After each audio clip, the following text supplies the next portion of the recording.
మరీ ముఖ్యంగా శ్రీరామ్ నాకు ఫోన్ చేసి, నాకు శ్రీరామ్ ఎవరో తెలియదు కానీ నాకు ఒక ఫోన్ చేసి, అన్న మా సినిమాలో ఒక మంచి పాట ఉంది, మీరు పాడాలి అని అన్నాడు.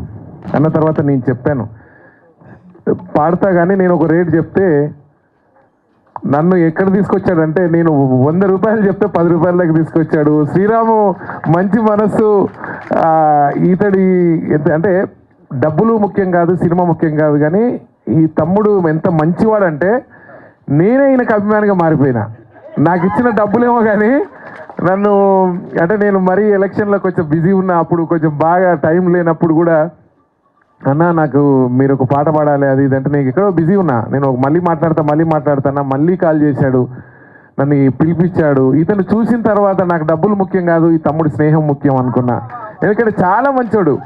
ఎక్కడో నెల్లూరు నుంచి వచ్చి హైదరాబాద్ నడిగడ్డ మీద నాటిన ఖడ్గమూలుగా నిలబడి నేను దమ్మున్న హీరోనని ఇప్పుడు విజిల్ కొట్టి కాలర్ ఎగరేస్తుందంటే దమ్ము ఇట్లా ఉండాలి.